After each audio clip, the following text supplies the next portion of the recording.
तो अगर आप किसी भी टीचिंग एग्जाम की तैयारी कर रहे हैं और स्पेशली अगर सीटेट की तैयारी कर रहे हैं तो सेशन आपको बेइंतहा हेल्प करेगा। गाना मत गाने लग जाना कोई भी, बहुत सीरियस हूँ मैं, ठीक है। तो सभी को गुड इवनिंग, नमस्कार, राम राम, सत श्री अकाल, अस्सलाम वालेकुम, what ever you feel connected with, है ना। ऐसे मैं शब्द बोलती हूँ मेरे को गाने याद आ जाते हैं, तो मेरे को खुद को गाना याद आ रहा था तो मैं खुद ही को डांट रही थी। खैर, भाषाई कौशल की बात हुई और इसके साथ एक और टॉपिक लास्ट में हम पढ़ेंगे, भाषाई विकार। भाषाई विकार, लर्निंग डिसेबिलिटीज, ये 2 टॉपिक्स हैं, बहुत इंपॉर्टेंट टॉपिक हैं और मतलब ये आपको ओवरऑल पेडागॉजी सुधारने में भी हेल्प करेंगे। ये पूरा एक कंप्लीट कोर्स चल रहा है हमारा यूट्यूब पर ही, हिंदी पेडागॉजी का, जिसमें आप 15 नंबर की सीटेट की पेडागॉजी और जहां पर भी पूछी जा सके, क्योंकि आजकल तो डीट प्लस भी जैसे एग्जाम्स में भी पूछ लेते हैं हिंदी इंग्लिश पेडागॉजी मिक्स करके सेकेंड सेक्शन में, तो उसके लिए भी आपको हेल्प करेगा। या जहां पर भी पेडागॉजी आती है हिंदी की, लाइक शेयर और सब्सक्राइब आप बिना कहे कर दीजिएगा, क्योंकि सेशन बहुत ही अमेजिंग चल रहे हैं आजकल। एक से एक खतरनाक सेशन हम डिस्कशन कर रहे हैं, एकदम पूरा कंप्लीट सेशन होगा, बड़े सेशन चल रहे हैं, 1 घंटे के आसपास, कई बार 1 घंटे से ऊपर भी। चलिए फिर स्टार्ट करते हैं आज का सेशन, है ना। बस नाम लेने के लिए कोई नहीं कहेगा, समझिए, क्योंकि ये समझने वाले सेशन हैं, इनमें थोड़ा सा सीरियस होने की जरूरत है। मजाक मैं खुद करूंगी, आप में से कोई नहीं करेगा, है ना। जहां सीरियसनेस को ब्रेक करना होगा, प्लेलिस्ट बना दूंगी मैं, आज बना दूंगी। जी मैम, आज बहुत सीरियस हैं, पढ़ाई में बात नहीं करेंगे बिल्कुल। एग्जैक्टली उषा जी, बहुत बढ़िया, सही है। खैर आ जाइए अब फिर देखिए, भाषाई कौशल और भाषा विकार, ये आज का टॉपिक है। हम जानते हैं, चाहे वो हिंदी हो चाहे वो इंग्लिश हो, कि 4 मुख्य कौशल हैं भाषा के। वो 4 मुख्य कौशल कौन से हैं? सुनना, बोलना, पढ़ना और लिखना। शायद ही आपने इससे पहले इस तरीके से पढ़े होंगे कौशल, मजे से पढ़ेंगे। अब इसको आप में से ही किसी ने उस दिन शॉर्ट फॉर्म बनाई हुई थी, सूबो प ली बना सकते हैं इसको हम, सूबो प ली, ठीक। तो ये सीक्वेंस है, ये सीक्वेंस भी हमें याद रखना है। ये नेचुरल वे है, ये इसका प्राकृतिक तरीका है कौशलों को सीखने का, कि हम पहले दुनिया में आते हैं तो सुनते हैं, है ना। तो कोई जैसे बच्चे का जन्म होगा, अरे बहुत प्यारा बच्चा है ये वो, और पूरा गोदी में लेके और बातें करेंगे उससे, हालांकि वो बोल नहीं सकता बट वो सुन रहा है। दैट मीन्स सबसे पहले हमारा कौन सा कौशल विकसित हुआ? सुनने का। अरे मेरा बच्चा, और सोना बाबू तो नहीं कहेंगे ना, ठीक है, छोड़ो, खैर। तो सुनने का कौशल सबसे पहले विकसित हुआ, फिर बोलने का कौशल धीरे धीरे, जब इतना भर जाएगा, सुनता ही रहेगा, तो धीरे धीरे वो फिर बोलने की भी क्षमता उसके अंदर विकसित होती है, क्योंकि होती ही है सीखने की क्षमता, बोलना या लिखना, पढ़ना, भाषा को सीखने की क्षमता, जैसा कि चॉम्स्की कह रहे थे। तो सुनना शुरू हुआ, सुन करके भरे आप, फिर आपने बोलना शुरू किया, फिर उसके बाद पढ़ना आप सीखते हैं, देन आप राइटिंग की तरफ जाते हैं, जिसको लिखना कह रहे हैं। सबसे जटिल माना जाता है लिखने को, ठीक है। अब इसमें उस लिखने को शामिल नहीं किया जाएगा कि बच्चे ने पढ़ना सीखा हो ना सीखा हो, उसको आपने पेन दे दिया और वो ऐसे स्क्रिबलिंग करना शुरू कर देगा, कुछ भी टेढ़ा मेढ़ा के लिखना आ गया, उसको शामिल नहीं करते, तभी ये वाला सीक्वेंस है, नहीं तो पहले लिखना आ जाता है ना। तो ये एक बेसिक बात है। सुनना कौशल की बात करें, यानी लिसनिंग की बात करें, तो ये एक श्रवण कौशल है, मतलब अपने कानों से आप सुन रहे हैं, है ना। लिसनिंग स्किल जो है वो आपका ऑरल स्किल है, ओरल नहीं है, ये ऑरल है। इंग्लिश में भी अगर आप याद रखना चाहें, AURAL, ऑरल मतलब कानों से, ऑडियो जो आपकी चीज होती है, मतलब सुनने से रिलेटेड, ओरल बोलने से रिलेटेड, ठीक। तो ये एक ऑरल स्किल है। बोलना, जो कि दूसरी स्किल हुई। मौखिक अभिव्यक्ति कौशल है कि भाई आप अपने रूप को, आप जानते हैं भाषा के 2 रूप हैं, लिखित और मौखिक। तो बोलने में आप मौखिक रूप से अपनी बात को प्रस्तुत करते हैं, अभिव्यक्त करते हैं, अपने आप को एक्सप्रेस करते हैं बोल करके मौखिक रूप से, ठीक। यहाँ लिखित तो अभी आया नहीं है, तो दोनों मौखिक ही रूप में सुनना बोलना, लेकिन सुनने में श्रवण कौशल और बोलने में मौखिक रूप से आप अपने आप को अभिव्यक्त कर रहे हैं। पढ़ना, जिसको वाचन कौशल भी कह देते हैं, पढ़ने को वाचन कौशल भी कह देंगे, और लिखना मतलब लिखित अभिव्यक्ति, आप लिख करके अपने आप को अभिव्यक्त कर रहे हैं। तो हम कह सकते हैं कि 2 कौशल यहां ऐसे हैं जिसमें अभिव्यक्ति की बात हो रही है। एक तो आपका सेकंड वाला और एक है फोर्थ। सेकंड क्या है? बोलना और लिखना। इन दोनों में अभिव्यक्ति यानी एक्सप्रेशन की बात हुई है। दैट मीन्स ये उत्पादनात्मक कौशल हैं, जिनमें कुछ उत्पादन हुआ है, जिनमें कुछ आपने अभिव्यक्त किया है, अपने आप को एक्सप्रेस किया है। किसमें? जब मैं बोल रही हूं तो अपने आप को एक्सप्रेस कर रही हूं, अगर मैं लिख रही हूं तब भी मैं एक्सप्रेस कर रही हूं। तो ये, इसी को हम प्रोडक्टिव स्किल्स कह देते हैं इंग्लिश में, और हिंदी में हम इसको उत्पादनात्मक कौशल कहेंगे, क्योंकि आप उत्पादन कर रहे हैं भाषा का, may it be in the form of speaking और राइटिंग, ठीक है। मतलब लिखने की फॉर्म में हो चाहे वो बोलने की फॉर्म में हो, आप भाषा को अभिव्यक्त कर रहे हैं। 2 कैटेगरी में बांटा जाता है इन चारों कौशलों को अब उन दोनों कैटेगरी पे ही हम नेक्स्ट जो पड़ाव है हमारा वही है कि बोलना और लिखना क्या है, ये दोनों उत्पादनात्मक कौशल हैं क्योंकि आप भाषा को प्रोड्यूस कर रहे हो, अभिव्यक्त कर रहे हो। इसके अलावा जो बचे हुए बाकी के दो हैं पढ़ना और सुनना, इसमें आप भर रहे हो, अपने अंदर कुछ ग्रहण कर रहे हो, इसलिए इन दोनों को ग्रम्यात्मक कौशल कहा जाता है क्योंकि आप यहाँ कुछ ग्रहण कर रहे हो भाषा को, चाहे वो पढ़ करके करें जैसे कि आप अभी कर रहे हैं, चाहे वो आप सुन कर रहे हो, तो आप ग्रम्यात्मक कौशलों का प्रयोग कर रहे हैं और मैं यहाँ से अभिव्यक्त कर रही हूं तो उत्पादनात्मक कौशल का यानी प्रोडक्टिव स्किल्स का। ये आपकी बात क्लियर होनी चाहिए। एक नंबर में बहुत बार पूछा जा चुका है, पूछा जा सकता है, पूछा जाता रहेगा। ठीक है बात, यहां तक मुझे नहीं लगता किसी को समस्या हुई होगी। आगे बढ़ेंगे, बिल्कुल तसल्ली से समझेंगे। आपने किए होंगे टेढ़े मेढ़े काम, कोर्सेज लिए होंगे, ये किया होगा वो किया होगा। यहाँ पढ़िए हिंदी पेडागोजी और खुद फील कीजिए कि डिस्कशन कहाँ कौन सी चीज दिमाग में जाती है और कौन सी चीज निकलती है। देखिए एक बार नेक्स्ट पॉइंट है, इन चार कौशलों को दो भागों में विभाजित किया जाता है, ये बात हम जानते हैं, तभी हमने अभी किया था। एक कैटेगरी है ग्रम्यात्मक की जहां आप ग्रहण कर रहे होंगे, दूसरी कैटेगरी है अभिव्यक्तात्मक की जहां आप अभिव्यक्त कर रहे होंगे। ग्रम्यात्मक यदि मैं शॉर्ट में लिखना चाहूं ग्रम्यात्मक और यहां अभिव्यक्ति को अभी लिख देती हूं बस, ठीक है, ये आपका अभी नहीं है, ये नॉर्मल अभी है। ठीक, तो ये ग्रम्यात्मक में दो हैं, ग्रहण करेंगे आप, कैसे ग्रहण करेंगे? पढ़कर, पढ़ना और सुनना, और अभिव्यक्तात्मक या जिसको हम उत्पादनात्मक कह सकते हैं उसमें बोलना और, आप चाहें तो नोट्स जरूर बनाइए। बोलना जब पेपर आएगा ना, जिन्होंने अब पढ़ाई की है उनका कॉन्फिडेंस अलग लेवल पे होगा। बोलना और लिखना ये है अभिव्यक्तात्मक, क्योंकि अभिव्यक्ति का मतलब है एक्सप्रेशन। ठीक है बात यहां तक की? कोई समस्या हो तो बताओ।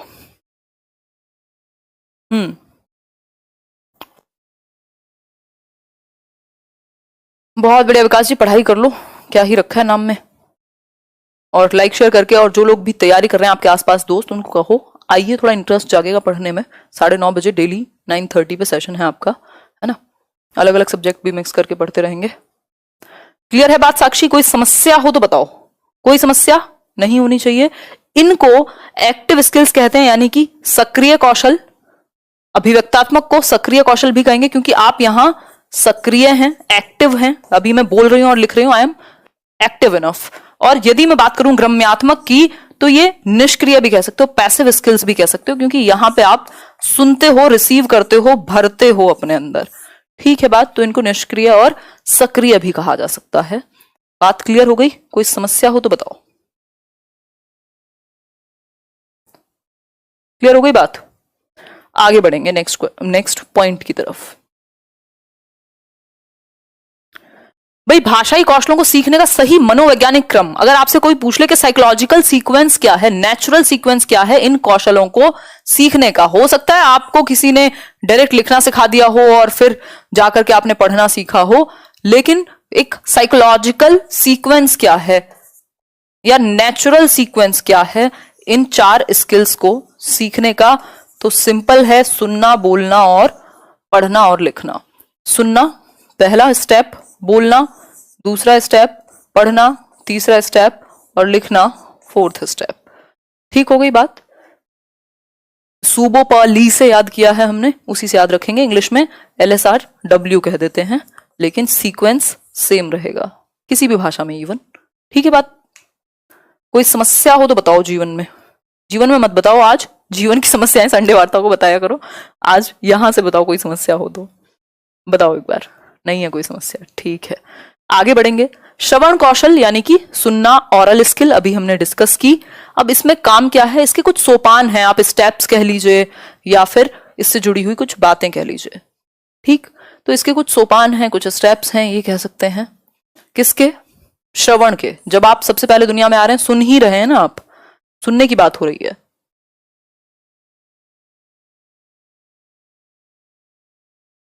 लिसनिंग स्किल, इसके क्या सोपान है? सबसे पहला स्टेप है ध्वनि का कानों तक पढ़ना। अभी अगर आप सुन रहे हैं मुझे, तो ये साउंड जो है आप तक पहुंच रही होगी। अब ये पहुंच रही होगी की भी एक साउंड होगी, ध्वनि होगी जो आप तक, आपके कानों तक पड़ रही है, चाहे वो आपने ईयरफोन लगाया हो, फोन के थ्रू सुन रहे हो, चाहे बराबर में मम्मी आपको डांट लगा रही हो, उनकी डांट की ध्वनि भी आपके कानों तक पड़ रही है।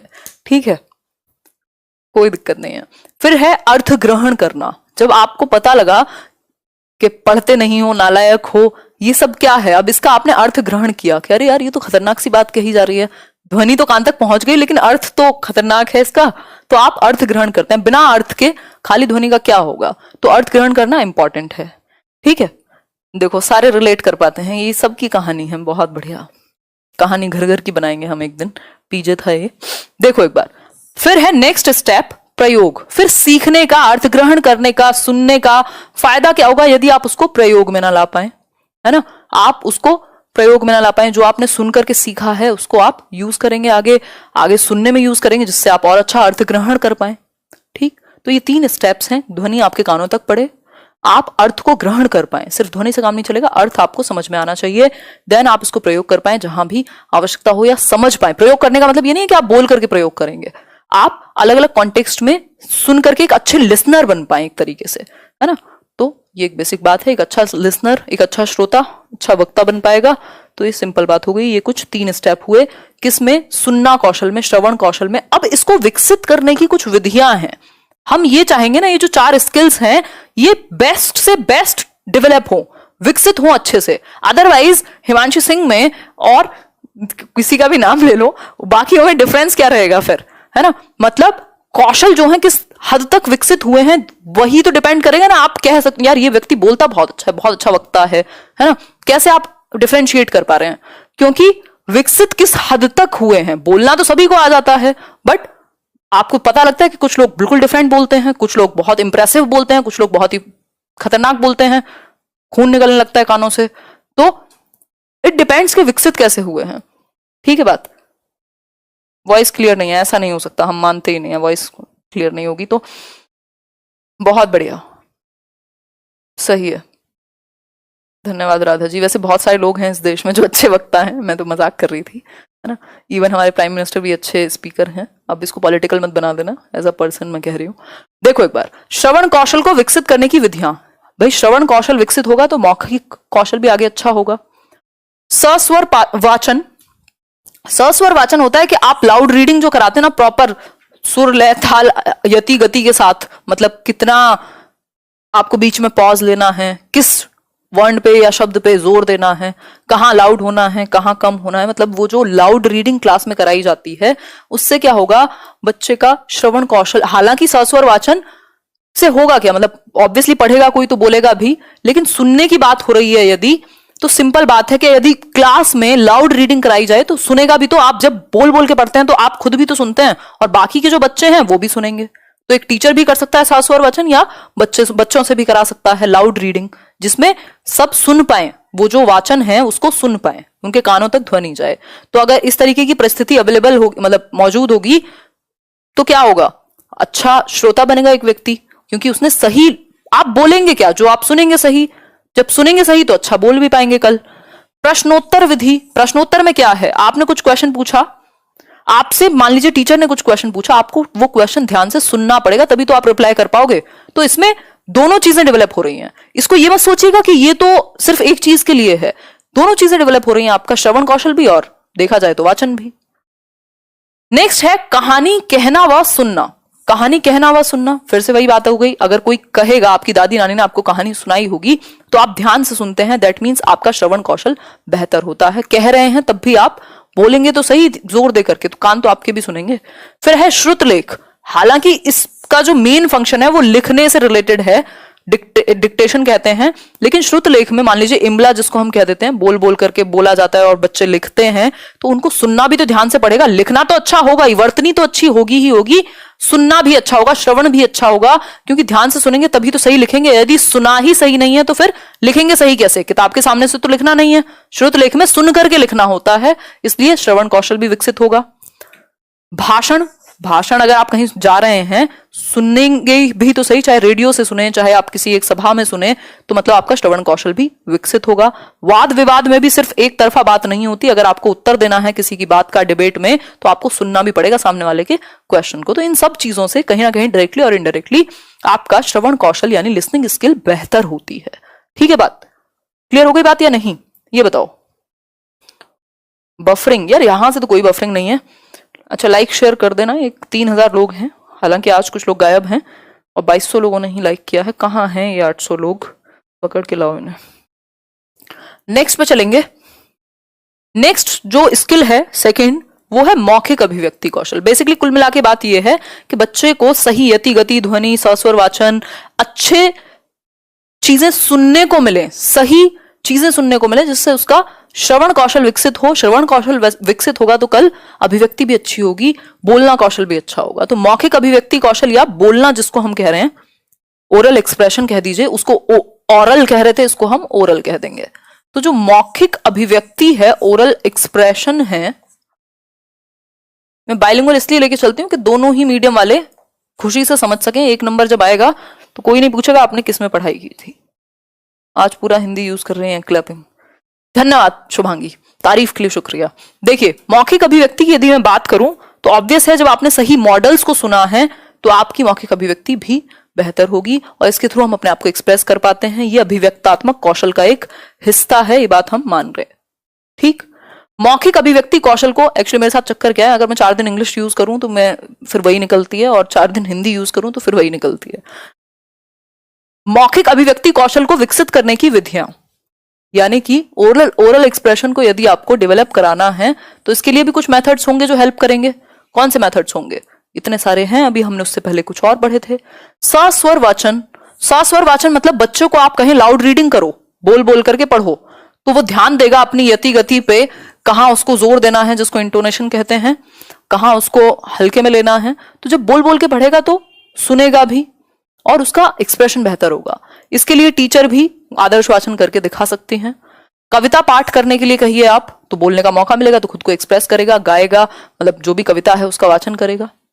चित्र वर्णन, कोई पिक्चर डिक्टेशन कहते हैं इसको, और छोटे बच्चों को पढ़ना ऐसे सिखाया भी जाता है कि भाई इसको, ये कोई भी चित्र है मान लीजिए, इसको वर्णित करो कि इसमें क्या हो रहा है, तो बच्चा अभिव्यक्त करेगा, खुद को एक्सप्रेस करेगा कि ये हो सकता है, इसमें बादल हैं, इसमें चिड़िया है, इसमें ये है, ये बच्चा स्कूल जा रहा है घर से, तो वो अपने आप को एक्सप्रेस करेगा, अपना थॉट लगाएगा, अभिव्यक्ति लगाएगा, मौलिक विचार आएंगे।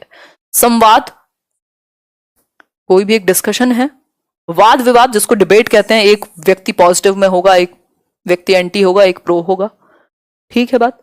यहां पे भी क्या होगा, वाद विवाद हुआ, नाटक हुआ, संवाद हुआ, इनमें आपको अगर रिप्लाई करना है तो सुनना भी अच्छा पड़ेगा, और सुना है तो फिर अच्छे से एक्सप्रेस भी करना पड़ेगा। तो दोनों चीजें विकसित होती हैं, सुनना और बोलना दोनों। भाषण, ऑब्वियसली भाषण में तो सीधी सीधी बात है, आप अगर भाषण देने के लिए आपको स्कूल में खड़ा कर दिया जाए तो आपकी मौखिक अभिव्यक्ति अच्छी होगी, आपका जो बोलना है वो कौशल आपका अच्छा होगा। ठीक हो गई बात। फिर है नाटक मंचन, रोल प्ले भी कह देते हैं हम इसको, कि अलग अलग आपने कैरेक्टर्स में बांट दिया बच्चों को, अलग अलग रोल दे दिए, और कोई तेनालीराम बना है, कोई राम बना है, कोई विभीषण बना है, कोई कुछ और बना है, उसको उस तरीके का नाटक मंचन करने के लिए दे दिया। तो सबके अपने अपने डायलॉग हैं। देखो, नाटक मंचन बहुत अच्छा रहता है क्योंकि इसमें सुनना भी डेवलप होगा, बच्चा अपना डायलॉग भी बोलेगा, सामने वाले का सुनेगा, उसको पता है किस टाइम पे उसको क्या रिप्लाई देना है।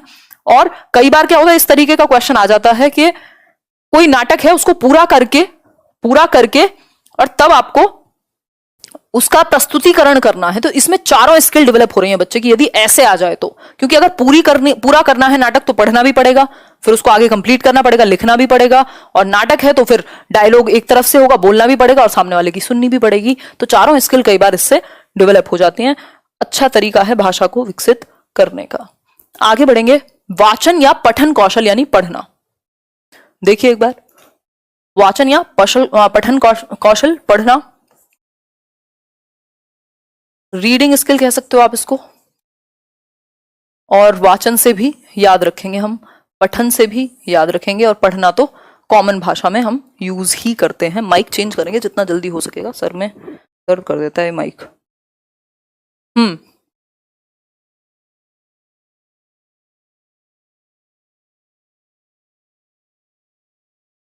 जी बिल्कुल सही बात है। क्या गज्जू भाई नाम है आपका? बहुत बढ़िया, सही बात है मिनी मोनिका। आप तो फेमस हो रही हैं आजकल, इंस्टाग्राम पे भी लोग कह रहे हैं कि सबसे ज्यादा नाम मैं आप ही का ले रही हूँ। देखो एक बार, यार ऐसा नहीं है। वाचन या पठन कौशल यानी पढ़ना, इसको कैसे विकसित कराया जाए? पढ़ना अपने आप में एक बहुत अच्छी स्किल है। इसके थ्रू हम क्या करेंगे? ज्ञान अर्जन कर सकते हैं, कितना सारा लिटरेचर पढ़ सकते हैं, है ना। अपनी समझ, अपने संज्ञान को भी बेहतर बना सकते हैं। समझते हैं अब इसको आप कैसे विकसित करेंगे और इसके क्या क्या टाइप्स हैं, ये बातें देखेंगे। वाचन प्रक्रिया के सोपान यानी स्टेप्स, पढ़ने के, वाचन मतलब पढ़ना।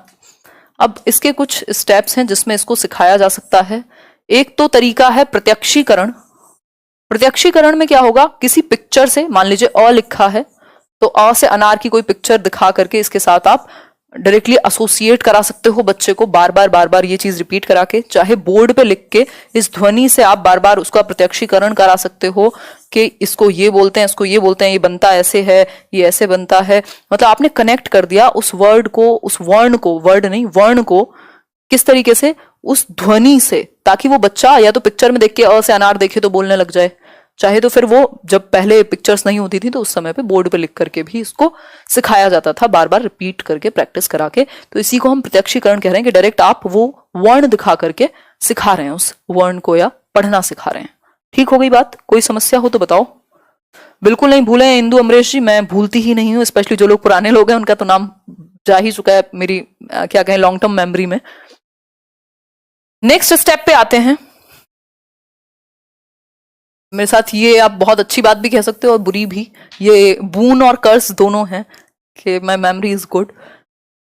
देखिए एक बार, नेक्स्ट है प्रत्यक्षीकरण, हो गया। अब आएंगे अर्थ ग्रहण पर। अर्थ ग्रहण क्या कहता है देख लेते हैं एक बार। अर्थ ग्रहण सिंपल सी बात है कि जब पढ़ करके यदि आप अर्थ ग्रहण ना कर पाए तो वर्णों को पहचानने का फायदा क्या होगा? जो आपने यहां वर्ण पहचाने थे उनका फायदा क्या है? अगर आप पढ़ करके अर्थ ग्रहण ना कर पाए तो अर्थ ग्रहण करना, देखो पढ़ने में सबसे ज्यादा महत्वपूर्ण क्या है? अर्थ ग्रहण करना। ये क्वेश्चन भी पूछा जाता है, ठीक है। फिर है प्रयोग, ऑब्वियसली अब आप उसको प्रयोग कर पाए या प्रयोग में ला पाए, खुद पढ़ के अर्थ ग्रहण कर पाए, ये सबसे अच्छा प्रयोग होगा। सिंपल बात, थोड़ी बहुत बकवास, ठीक। यहां तक की बात क्लियर हो गई होगी। कोई समस्या हो तो बता दीजिए। कोई समस्या नहीं है, विकास जी कह रहे हैं। अब वाचन के प्रकार, ये इंपॉर्टेंट है। वाचन के प्रकार यानी पठन के प्रकार या पढ़ने के प्रकार कह सकते हैं हम, ठीक है बात। दो प्रकार हैं इसके मेनली, सस्वर वाचन और मौन वाचन। सस्वर वाचन में वही आप सुर, लय, ताल, यति, गति, कहां कितना रुकना है, किस पे कितना जोर देना है ना, इन सब चीजों का ध्यान रखते हैं, यानी जोर जोर से पढ़ा जाता है इसमें। सस्वर वाचन में पूरे स्वर के साथ लाउड रीडिंग है ये। इसको आप समूह में भी करा सकते हैं और व्यक्तिगत रूप से भी, एक बच्चा भी या दो से दो अधिक बच्चे भी एक साथ पढ़ सकते हैं लाउडली। इससे क्या होगा? सुनेंगे आप ध्यान से, और बच्चे की यदि प्रोनाउंसिएशन में या पढ़ने में कोई मिस्टेक है तो आप करेक्ट भी करा सकते हैं, क्योंकि लाउड रीडिंग और छोटी क्लासेस के लिए अच्छा रहता है। मौन वाचन की यदि मैं बात करूं, it is silent reading. Silent reading मतलब आप खुद से पढ़ रहे हैं। इसमें स्पीड तो अच्छी रहती है, इवन कॉन्सेंट्रेशन भी अच्छा बनता है, बड़े बड़े टेक्स्ट भी आप अच्छे से पढ़ सकते हैं, लेकिन बड़ी क्लासेस के लिए ज्यादा बेहतर है। तो दो प्रकार हैं, सस्वर वचन और मौन वचन। सस्वर में आपकी लाउड रीडिंग पूरे सुर के साथ आप बोल बोल करके पढ़ेंगे, और मौन वाचन में आप मन में पढ़ते हैं, बाहर आवाज नहीं आती। इसमें भी दो टाइप हैं, उनको समझेंगे। अब सस्वर वाचन के भी कुछ प्रकार हैं और मौन वाचन के भी कुछ प्रकार हैं, यानी पढ़ने के। वाचन मतलब पठन। दो प्रकार हैं, एक है व्यक्तिगत वाचन, दूसरा है सामूहिक वाचन। सामूहिक का मतलब यह समूह या ग्रुप, ठीक। अब ये जो ग्रुप की बात हो रही है, इसमें दो या दो से अधिक बच्चे एक साथ बैठ करके कुछ पढ़ रहे हैं, ग्रुप में ग्रुप रीडिंग हो रही है, एक तरीके से कोरस रीडिंग भी कह देते हैं आई थिंक इंग्लिश में इसको। व्यक्तिगत वाचन की यदि मैं बात करूं तो यह भी दो प्रकार से होता है। एक तो आदर्श वाचन, जिसको टीचर करेगा। अगर टीचर पढ़े तो वो आदर्श वाचन, क्योंकि वो एकदम आदर्श हो गया ना, मॉडल हो गया कि भाई ये एकदम परफेक्टली पढ़ेगा। अब टीचर ही खतरनाक हो, दिमाग बोलता हो तो समस्या है। फिर बादाम को बादाम बोले तो समस्या है। इसलिए भाषा शिक्षक का भाषा पर पकड़ होना जरूरी है। आदर्श वाचन जिसको शिक्षक करेगा, और अनुकरण वाचन यदि बच्चे करें, शिक्षक ने कर दिया वाचन, अब बच्चे कर रहे हैं तो अनुकरण वाचन, यानी कि इमिटेट कर रहे हैं वो, ठीक। आदर्श वाचन जो शिक्षक करेगा, अनुकरण वाचन जो विद्यार्थी करेंगे। ठीक बात, कोई समस्या हो तो बता दीजिए। थैंक यू शालिनी, बिल्कुल सुकून से चल रहे हैं, आराम से समझेंगे। खतरनाक, जी जी जी, नमस्ते। कौन है ये व्यक्ति? जशोदा क्षेत्री, चलो नाम नहीं लूंगी फिर डिस्ट्रैक्शन हो जाता है। आ जाओ, वापस आ जाओ, बताओ कोई समस्या हो तो। मैम आप भी हमारे स्कीमा में सेट हो गई हो, अच्छा धन्यवाद, एहसान आपका है ना, आभारी रहेंगे हम। आ जाते हैं वापस से, धन्यवाद अपर्णा। चलिए, तो सामूहिक वाचन समूह में होगा, छोटी क्लासेस के लिए अच्छा है, बड़ी क्लासेस के लिए ग्रुप रीडिंग अच्छी नहीं है। व्यक्तिगत वाचन, इससे आदर्श वाचन टीचर खुद करके दिखाए एक बार और फिर बच्चों को करने के लिए दे। जब बच्चे करेंगे तो अनुकरण, टीचर करे तो आदर्श वाचन। ठीक है, टीचर के बोलने से क्या है, उनकी भी अभिव्यक्ति अच्छी होगी, बच्चों की प्रोनाउंसिएशन यानी उच्चारण बेहतर होगा। आगे बढ़ेंगे नेक्स्ट पॉइंट पर। अब है मौन वाचन के प्रकार। अभी हमने सस्वर वाचन के प्रकार पढ़े, जिसमें व्यक्तिगत वाचन और समूह वाचन पढ़ा। व्यक्तिगत वाचन में हमने आदर्श वाचन और अनुकरण वाचन की बात की, और समूह वाचन छोटी कक्षाओं के लिए है, जिसमें 2 या 2 से अधिक बच्चे एक साथ बैठ करके समूह में पढ़ेंगे। मौन वाचन की बात करते हैं, इसमें भी 2 प्रकार हैं, गहन अध्ययन और द्रुत वाचन। गहन अध्ययन आप बिल्कुल आराम से पढ़ के समझ पा रहे होंगे। गहन का मतलब ही होता है बिल्कुल इंटेंसिटी के साथ आप डीप में पढ़ रहे हैं, है ना, डीप में बिल्कुल आप उसकी जो भी सूचनाएं हैं सूक्ष्म तरीके से आप पूरा उसको जानना चाह रहे हैं, गहनता के साथ, गहनता के साथ। ठीक, द्रुत वाचन होगा जब आप मौन मतलब साइलेंट रीडिंग ही कर रहे हैं, बाहर आवाज नहीं आ रही है।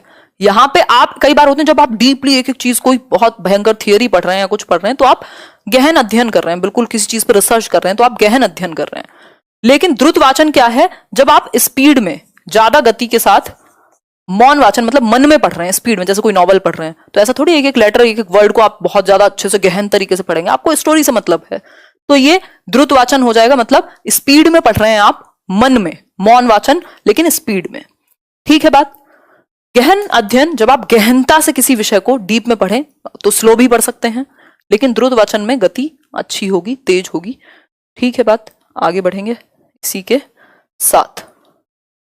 हाँ, डिप में नहीं डीप में पढ़ेंगे। ठीक है, खैर मजे ले रही हूं मैं, कोई बात नहीं। वाचन शिक्षण की विधियां, पढ़ने की कुछ विधियां हैं कि कैसे सिखाएंगे आप पढ़ना बच्चे को, तो ये कुछ आपके सामने प्रस्तुत है। मेन ऐसे तो बहुत सारी हो सकती हैं। ठीक है,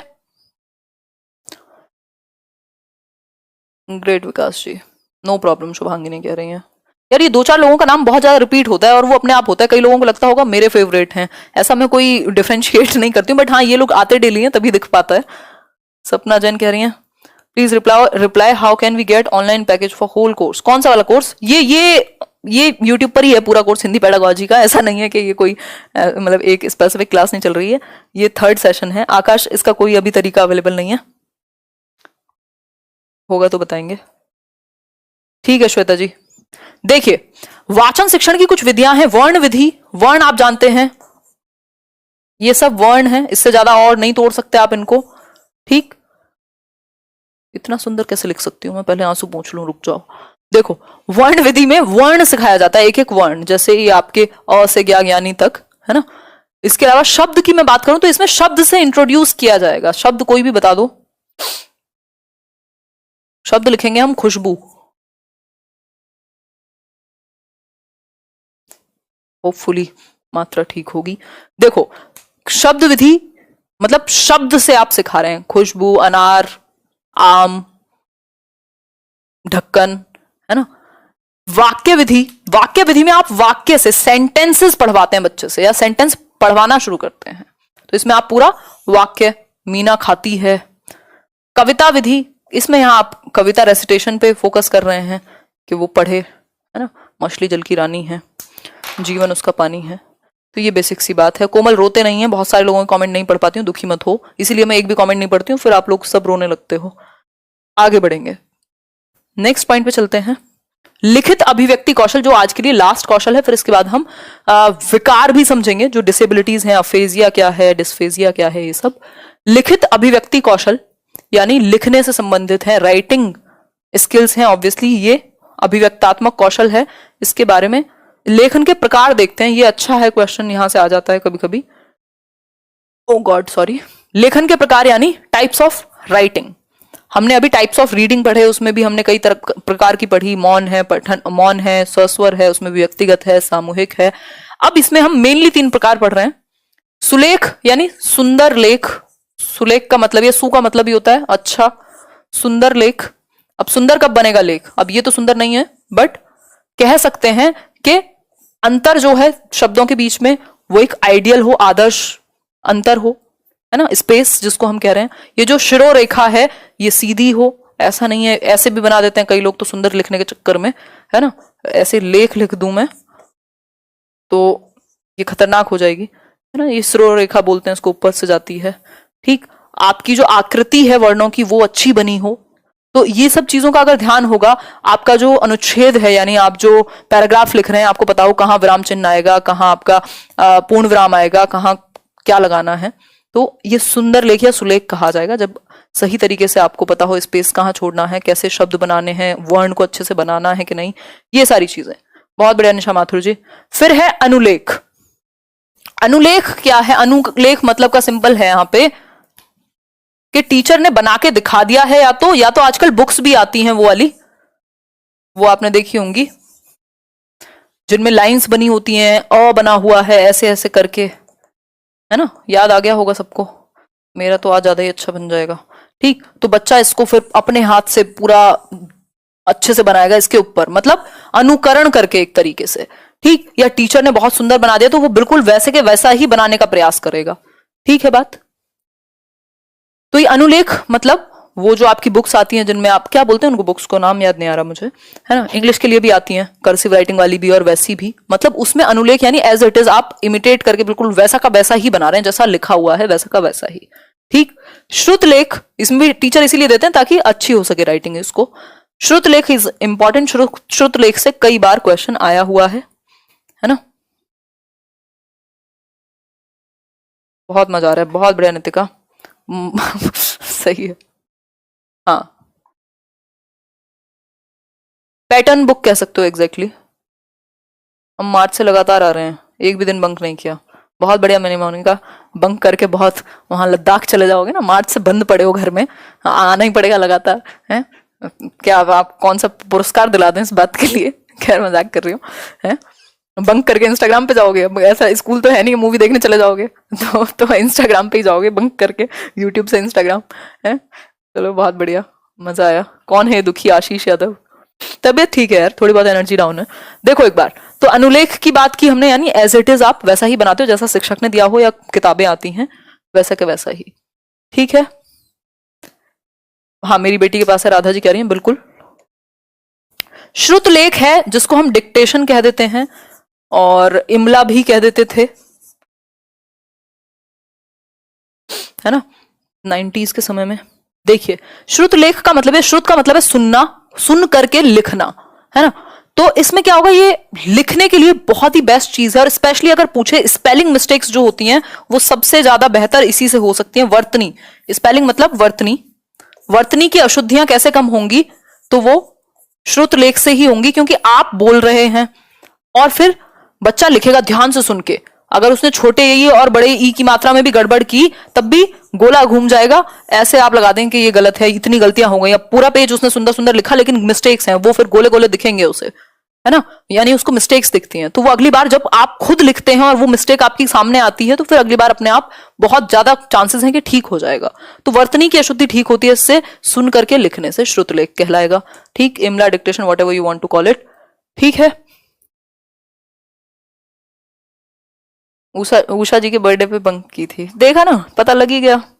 ये ज्यादा शरीफ लोग खतरनाक हो जाते हैं कई बार। जी माया, बिल्कुल आप डेली आती हैं।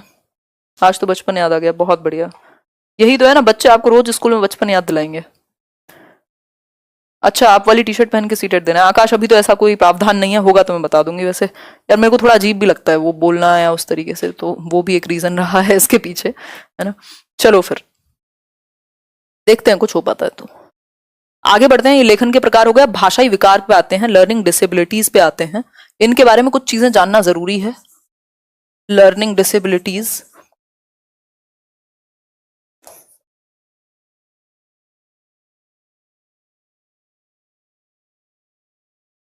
लर्निंग डिसेबिलिटीज क्या है? बेसिकली ये विकार हैं कुछ जिसकी वजह से भाषा को या तो उत्पादन यानी प्रोड्यूस करने में, यूज करने में, समझने में, कई बार सुनने में, बोलने में, पढ़ने में, किसी में भी प्रॉब्लम आ सकती है। न्यूरोलॉजिकली आपके ब्रेन में कुछ वायरिंग ऐसी हुई है जिसकी वजह से आप सीखने के कुछ हिस्सों में, सीखने के कुछ एस्पेक्ट्स में स्ट्रगल करते हैं। इसका मतलब ये नहीं है कि इनकी बुद्धि कमजोर है या ये सीख नहीं सकते, बट कुछ क्षेत्र ऐसे हैं सीखने के जहां इन्हें समस्या होती है, चाहे वो पढ़ने का क्षेत्र हो सकता है, बोलने का क्षेत्र हो सकता है, लिखने के क्षेत्र में इनको समस्या हो सकती है। तो इस तरह की प्रॉब्लम्स इनको अलग अलग एस्पेक्ट में आ सकती है, लेकिन इसका मतलब ये नहीं कि बिल्कुल बेकार हैं, ये बहुत अच्छे से सीख सकते हैं। फॉर एग्जाम्पल जो तारे जमीन पर में बच्चा है, तो इनको आप जिसको जहां समस्या उस समस्या को छोड़ के दूसरे तरीके से सिखाने की कोशिश कीजिए तो ये अच्छे से सीखते हैं। और ऐसा नहीं है ये बच्चे इंटेलिजेंट होते हैं, इसका आईक्यू से कोई संबंध नहीं है भाषाई विकार का। देखिए एक बार फर्स्ट 3-4 भाषाई विकार हम समझेंगे, 1 नंबर में जरूर आता है भाषा कौशल, यहां तक हो चुके हैं। अब हम भाषाई विकार करेंगे और कल इससे रिलेटेड मैं क्वेश्चन कराऊंगी क्योंकि अपने आप में बड़ा टॉपिक है। फिर इसके बाद इससे क्वेश्चंस भी भरपूर आते हैं हर साल, तो वो भी फिर डिस्कस करना जरूरी है। ठीक है बात।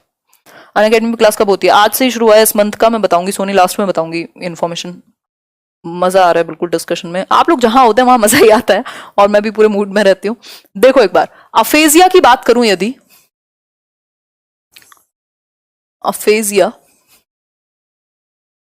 अफेजिया एक सुनने संबंधी भाषा अधिगम विकार है। सुनने संबंधी या सुन करके समझने संबंधी भी आप कह सकते हो। सिर्फ ऐसा नहीं कि इसमें कोई कान में परेशानी आ जाएगी बच्चे के, सुनने का मतलब यहां ये नहीं है, मतलब कॉम्प्रिहेंड करने में, समझने से समझ, सुन के समझ नहीं पाता बच्चा कि आप एग्जैक्टली कह क्या रहे हैं, आपका मतलब क्या है।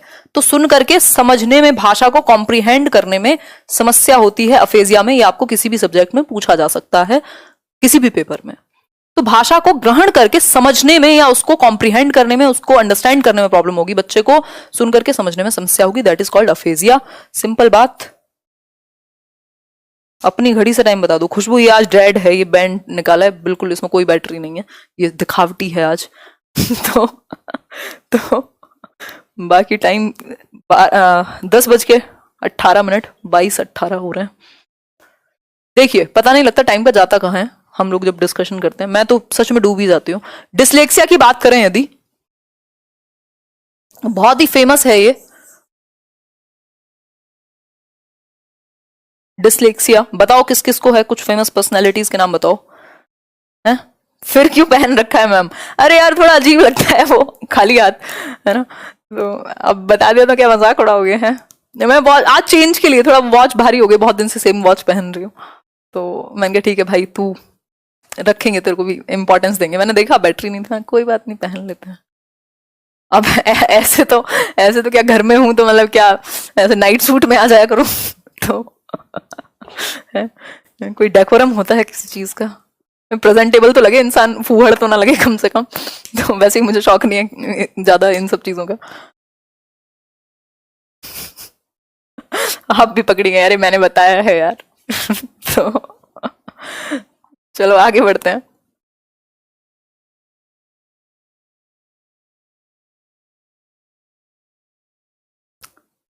ठीक है सिद्धू, टी शर्ट का देख लेंगे, अगर कुछ होगा तो मैं एक बार बात करके बताऊंगी, अभी तो वैसे कोई प्लान नहीं है। डेड वॉच नहीं पहनते हैं? अरे यार अब ये तो होंगी ही डिजिटल, ये वो वाली बंद घड़ी थोड़ी है।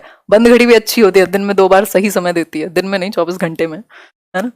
बताओ एक बार। ऐसे हमारी क्लास में एक सर थे हमारे मैथ्स के, तो वो कोई बच्चा था जो बहुत कमजोर था मैथ्स में, या कभी कुछ दिक्कत हो गई या कुछ पंगा हो गया, तो गलती से अगर कहीं सही बता दिया, कह रहे बेटा कोई बात नहीं, जो बंद घड़ी भी दिन में 2 बार सही समय देती है, तुमसे भी ठीक हो सकता है कुछ। तो खैर टीचर्स सही मजाक उड़ाते हैं। आ जाओ, बहुत पढ़ लिया, हम काफी देर से चल रहे हैं, 40 मिनट से। चलो आ जाओ। जी जी बिल्कुल माया, आ जाओ आ जाओ, बहुत हंसी मजाक हो गया, थोड़ा टॉपिक कंप्लीट कर लें फिर बाद में करेंगे। आ जाओ एक बार। डिसलेक्सिया एक भाषा संबंधी अधिगम विकलांगता है, यानी एक ऐसी अक्षमता, कहेंगे विकलांगता कहना भी गलत होगा बट बुक्स में ऐसे दिया हुआ है ना। एक ऐसी अक्षमता है भाषा संबंधी जिसमें बच्चे को पढ़ने में समस्या होती है मेनली, मतलब यह मुख्य रूप से वाणी या लिखित भाषा के पढ़ने में कठिनाइयों के रूप में होता है। यानी या तो बोलने में भी प्रॉब्लम, बोलने से तो वैसे रिलेटेड नहीं होता, बट पढ़ने में प्रॉब्लम है तो ऑब्वियसली बोल करके ही पढ़ेगा, या उसके लिखित रूप को पढ़ने में। बेसिकली ये मेनली पठन संबंधी विकार है। पढ़ने से रिलेटेड बच्चा 6 को 9 पढ़ सकता है, 100 को वॉज पढ़ सकता है ना, पठन को कुछ और पढ़ सकता है। यानी उसके दिमाग में ना ये सीक्वेंस अजीब सा हो जाता है, वर्णों का या लेटर्स का, वो ऊपर नीचे हो जाता है। जैसे आपने वो तारे जमीन पर देखी होगी, उसमें जो ईशान अवस्थी दिखाया है उसको डिस्लेक्सिया है, उसको पढ़ने में, जैसे उसको पढ़ने के लिए खड़ा किया जाता था वो बड़ा एंग्जाइटी में आ जाता था और अजीब अजीब से तरीके से पढ़ता था। इवन बोमन ईरानी जो वायरस बने थे उसमें 3 इडियट में, उनका भी मैं इंटरव्यू देख रही थी कुछ दिन पहले, तो उन्होंने बताया उनको भी डिस्लेक्सिया है। ऐसे बहुत सारे लोग हैं और भी बहुत सारी फेमस पर्सनैलिटीज हैं। डिस्लेक्सिया एक कॉमन चीज है, बट इसका मतलब ये नहीं है कि बुद्धि में कोई कमी है, बट कुछ एस्पेक्ट जो है सीखने के, वहां उन्हें प्रॉब्लम आएगी। तो आपको डील करना है कि प्रिंटेड मटेरियल या कुछ और तरीके आप अपनाएं जिससे उनको सिखाया जा सके। जरूरी नहीं है अगर पढ़ने में प्रॉब्लम है तो जबरदस्ती पढ़वाएं, है ना। आगे बढ़ते हैं। ये पीडीएफ में शेयर कर दूंगी, टेंशन ना लो। लास्ट है डिस्ग्राफिया। लास्ट क्या है? Dysgraphia. Thank you passionate educator, आप कह रहे हैं उत्कृष्ट सत्र, बहुत बढ़िया। डिस्ग्राफिया, ग्राफ जहां भी आ जाए और फोन जहां भी आ जाए, फोन का मतलब है साउंड से रिलेटेड, बोलने से रिलेटेड बात होगी, और ग्राफ का मतलब है लिखने से संबंधित बात होगी। डिस्ग्राफिया रिप्रेजेंट करता है कि बच्चे को लिखने में कोई समस्या है, लिखने से उसको या जो भी वो लिखता है, ऐसा नहीं है हाथों में प्रॉब्लम है, अगर लिखता है तो आप उसको पढ़ नहीं पाएंगे, पढ़ने योग्य नहीं होती उसकी राइटिंग, तो ये एक बेसिक सी बात है, एलिजिबल राइटिंग होती है, यानी आप पढ़ नहीं पाएंगे। ठीक, तो अक्षरों को पहचानने में और उनको बनाने में इसको प्रॉब्लम होगी। लिखने में या लेखन संबंधी विकार को हम डिस्ग्राफिया कह रहे हैं। ठीक हो गई बात। देखो ये चैप्टर्स हैं और इंटेंस चैप्टर्स हैं, इनको सीखने के लिए, समझने के लिए पेशेंस चाहिए, अदरवाइज क्वेश्चंस तो मैं आपको यहाँ कितने भी करा ही सकती हूँ, कोई समस्या नहीं है उसमें। ठीक है बात, चलिए फिर।